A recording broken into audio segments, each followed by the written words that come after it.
Time to move on to the quarterfinals in the Faction Master Tournament. You'll see the bracket appearing on screen now. And we're going in on Codex versus Seagaz. Seagaz of the ODM clan here is going to be playing as the Dwarfs. And Codex of the XMT clan, of course, as Cathay. And already, right off the bat, I have to say, I love Seagaz's build here. Just a massive rush of Slayers, including the Slayer King himself, Ungrim Iron Fist, who I feel like is probably a little bit of an underrated lord. Just amazing stats for the cost. Unbreakable, anti-large, 120 armor, unlike his Slayer troops, of which he brought 5 units of regular anti-large Slayers. He's got Dwarf Warriors up front, 1 Ekron's Miners, got a Elthar's Raiders, Grim Delvers, so some Regiment of Renown, little ranged units, and I guess technically Miners are or are not ranged units, depending on who you ask. Now, to Cathay, we've got Dragon-Blooded Shugengan, Lord of Yin, Onyx Croman, out in the distance, couple of Fire Rain rockets, very spectacularly landing hits on whatever they can. We've also got a couple of Crane guns. I say a couple, looks like 3 Crane guns, a bunch of Iron Hail gunners, 4 of them, and a front line of some defensive troops. So you can see Codex definitely going for a missile-oriented build here. Slayers advancing resolutely under rocket, gunfire. Just the sheer volume of them does mean that despite whatever damage is done on the approach, doubtless some of these unbreakable boys are bound to land and get some good damage in.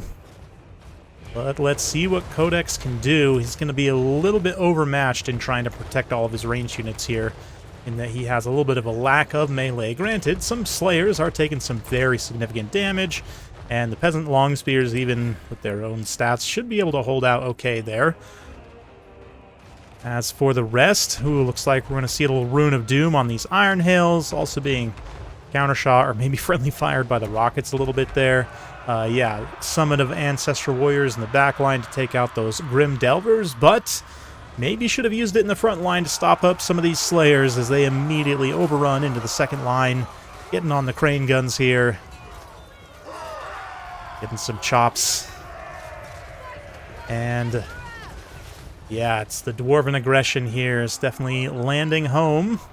Although initially the balance of power swinging in Cathay's favor as they're able to get some pretty good damage on some of these Slayers, but I'd imagine that will start to tip back as some of these missile units are engaged. You can see 1 Iron Hail, 1 Fire Rain rocket, or yeah, 1 Iron Hail, 1 Crane gun actually shatters there. This Crane gun on the run from Ungrim himself. Try saying that 5 times fast.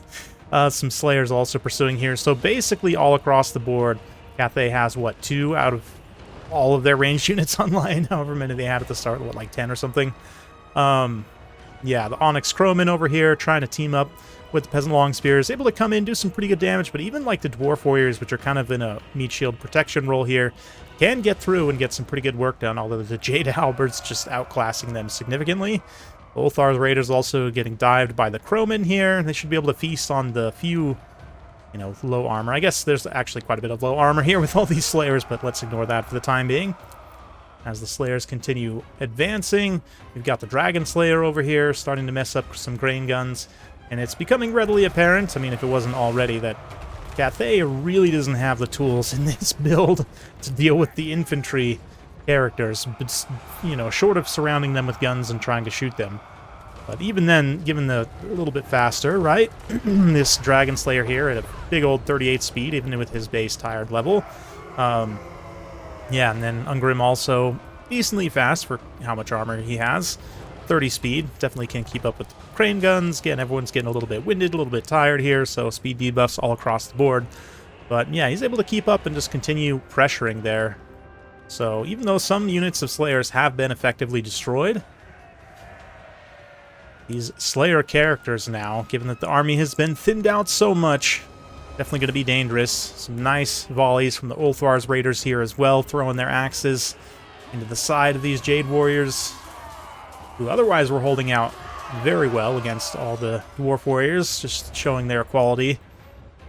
Jade Warriors just generally much better than Dwarf Warriors, even Longbeards. I don't know. Longbeard Great Weapons might beat Jade Halberds, but Yeah, over here, same thing. Melee engagements largely went pretty well, where Cathay was able to get melee engagements, but now these ranged troops being heavily pressured here. We're going to see a Storm of Shadows, a little speed debuff on these Slayers, but it's probably not even going to be enough to spring these Iron Hails loose. Yeah, even turning around to risk a single volley here is going to be tricky, but Ungrim, once again, gets in contact. Crane guns are going to lose a volley nonetheless. Do some damage to those Slayers. The Iron Hails also turn around. Fire away. Shooting gun's going to charge in. Yeah, rather than stand and take the charge themselves, Iron Hails are going to continue moving. But at this point, the balance of power is turned all the way back over, and Codex is going to throw in the towel, his forces being scattered and very tattered, and inevitably torn to shreds by angry Slayers. So, yeah, really awesome build here by Seagau's. I mean, definitely unexpected. You can just tell Codex was expecting a lot more of a traditional dwarf build. He had tools to kill, like, gyrocopters, mass infantry, he had tools to kill, like, enemy, potentially artillery. We'd have to see on that. But overall, just a high volume of fire at range, Iron Hails devastating up close. But ultimately, just Seagau's bringing the melee house, and the Slayers in particular, you know, trading decently well against all the ranged units of Cathay, basically can act as cavalry here, and pursuing in the backline, as we saw, very effective for them. Some of the Slayers, yeah, almost 2,000 damage value on one of them. That is spectacular performance, 76 kills, 8,700 damage dealt.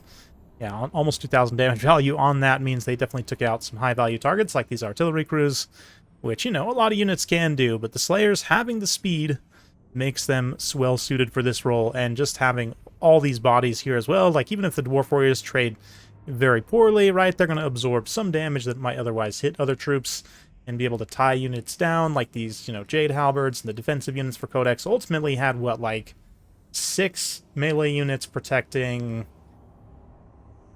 yeah, like 9 ranged units, I guess 7 melee units if you include the dragon-blooded shooting guns, so definitely expecting more of a traditional dwarf build rather than a rush, but the Slayer rush needs to be respected for sure, and, I mean, Ungrim and the Dragon Slayer and the Runesmith all basically completely untouched. This is one thing about Cathay in this matchup. They can match the Dwarves' ranged firepower, but in my experience, they have a really hard time killing really steamy infantry characters, which the Dwarfs certainly have a few of. But yeah, let's see if Codex can potentially pull it back in the next game. From a build perspective, yeah, if we kind of think through Cathay here, like, ultimately, they don't really have, again, a lot that's great for punishing like strong infantry characters, but, yeah, I mean, Lore of Metal is one that comes to mind, right? Given that the Dwarven characters don't have a lot of HP, they do have spell resistance, which is going to mitigate the effectiveness of something like Final Transmutation. It's also a big risk to take Zhao. I mean, obviously you can take, like, a Metal Caster Alchemist for quite a bit less risk and cost, but, yeah, I mean, that's kind of the first thing that springs to mind. You do have access, of course, to Gotrek and Felix, but Felix in particular isn't going to hold a candle to the stronger foot characters. Gotrek's pretty potent, but feels wrong somehow, I don't know, to take him against the Dwarfs. And as far as the rest of the single entities go, like, yeah, you don't really have anything super high power level. Like, unfortunately, the Terracotta Sentinel just really is pretty poor at fighting infantry characters, in my experience. And, yeah, I mean, you could try and surround and shoot them, but even, like, Iron Hails, you know, shotgun unit, relatively inaccurate. Crane guns, pretty long range, but can have some line of sight issues if the unit's engaged in melee, as do the Iron Hails, honestly. So, certainly not as easy as it sounds for those infantry characters, and that's kind of it for your options, right? Like, you really don't have a lot else. And rather than leave you waiting in suspense, I'll just go ahead and tell you, in Game 2, with the roles reversed somewhat, and Codex playing the Dwarfs, Seagau's Khorne Force was able to plow through and mow down Codex, thereby eliminating him from the tournament. So, yeah, we'll move on to another matchup shortly. Thank you all so much for watching. If you've been enjoying the tournament and the videos, go ahead and like the video, share it with a friend, and subscribe if you're not. I would greatly appreciate it. Thank you so much. We'll see you next time.